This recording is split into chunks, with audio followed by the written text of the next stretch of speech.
Hello, my name is Mr. Bill. I like to fix cars. One day, I was trying to fix a car and it wouldn't fix. So I took it to the auto parts and gave me a part. So I put it on there. But so it didn't fix. So I took it to another auto part. They said, here, we have this part. This is what you need. I said, oh, thank you. The last place must not know what they're talking about. So I put that part in, but it still didn't work. So I'm like, what do I gotta do to fix this thing? So I took it to another auto parts. I said, look, I already spent like $200 on parts for my car. What's the problem? The guy said, I told him the problem. Oh, yeah, you know what? You need this part. It's $55. It's not as much as the other ones. And it'll make everything work really fast. Just install it and it'll be fine. Okay, I said. I took the part outside, happy as can be. Drove my good car home. My wife's always getting on my nerves.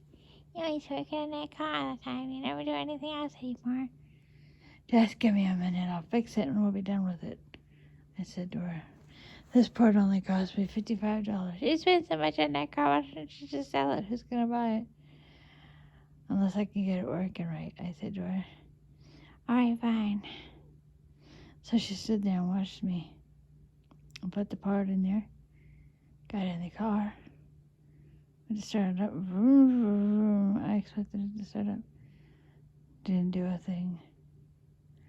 I told you to sell that car a long time ago. You can at least junk it in the junkyard. We'll lose some money, I said to her. She got mad and went inside. She's probably going to call her mother, I thought, or one of her friends and complain about me for an hour. So I got in my good car, drove to another auto parts place. Look, I spent $255 on parts. I don't know what else to do, but I'm losing my mind. What do I do? I said. The guy asked me, what's the problem with the car, man? I told him. Here, I'll save this part for $45. And that should fix the problem. Okay, I said, hopeful. Got in the car, put the part on the seat, drove home. Got out of my car. I could hear my wife complaining on the phone. Put the part in the car. Nothing. I closed the hood, started kicking the car. Find out junkie then.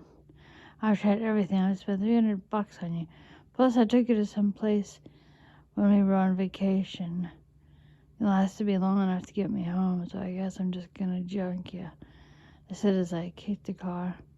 All of a sudden, it started back down the sidewalk, down the road, and hit a pole. Then it stopped working again. I shook my head. I want to pull out my hair. I said, forget this, I'm done with this car. So I hooked up to my other car. It was a huge dent in the front of it. I said, I'm going to take it to the junkyard. His place is open till 4:30. It's like 3:55 now. So I drove down there. Just as I went to pull it into the gate, it started working again. This car is driving me insane.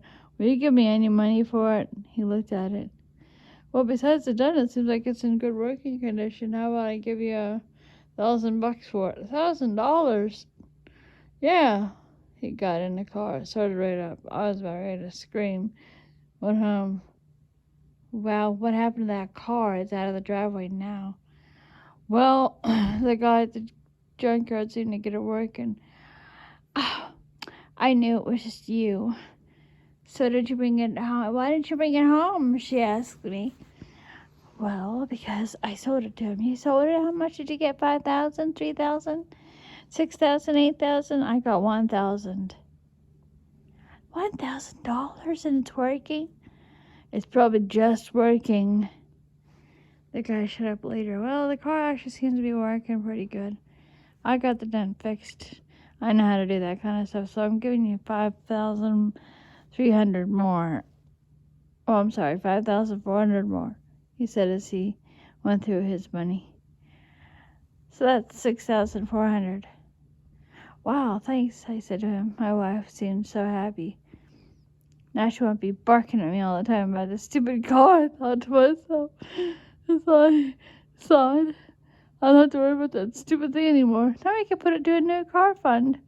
My wife said, I just walked into the bedroom and laid down for 5 minutes.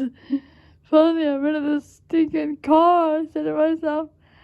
I felt so happy because I've been working on it for so many months, trying to get it to work properly. People would say, you need this, you need that, you need this, you need that. I tried all that stuff and nothing worked except for that one thing. And then it had to get rolling down the street. Oh well, at least I got some money off of it. My wife came in the bedroom. I'm so happy. I'm in such a celebratory mood. Why don't we go out to a nice restaurant? And then we can, maybe we can go see a movie or something. All of a sudden, she was in a good, happy mood. Okay, I said to her, happy that I didn't have to worry about that stupid car anymore. So, as I was pulling into the restaurant, I saw the guy that I know from the junkyard. He was kicking my car. Well, the car I sold him. Ever since I gave him this money for the stinking car, it won't work. It's like one of those things on a Bugs Bunny cartoon. You close it, it opens. You close it, it opens. Or you open it, you close it. You open it, it closes. You open it, it closes. I'm going to lose my mind, he said. I think I'm going to junk it in my junkyard. Well, here, I give you some of the money back, at least, I said to him. No, that's all right. I bought it because it was working fine. I don't know what's wrong with this car. I think it has a mind of its own. Well, I'm sorry about that, I said to him. My wife just sat there laughing. Now I'm going to have something to talk to his wife about tomorrow, she said. I looked at the guy. I walked over and gave him 5,400. Look, you should have the money back. It's not fair for you to give me money for a car that's not working. The next day, he showed up with the money. It's working again. I don't know what's wrong with your stinking car. But here's the money. Don't worry about it. If it stops working, I'll just junk it. I don't care. My wife looked at me. You gave him that money back? Well, yeah, I didn't think it was fair for him to keep it. How could you do that? You never listen to me. You never do anything I tell you. You're always off, blah, blah, blah, blah, blah, about the stupid car. Blah, blah. I just looked at the guy and smiled. We both walked out and talked for a few minutes with some iced tea on the front porch. She's just going on, didn't even know I walked out. That happens to my wife and me, too, a lot of times. Sometimes I just walk out and have a drink of iced tea. Makes you feel better, the guy said. Yeah, it sure does. Well, I'll see you later. Yeah, with my crazy car. Okay, bye, he said and waved. My wife was still complaining as I sat there and sipped my tea. No cares in the world, I thought to myself, at least for 5 minutes. That's the end. Bye.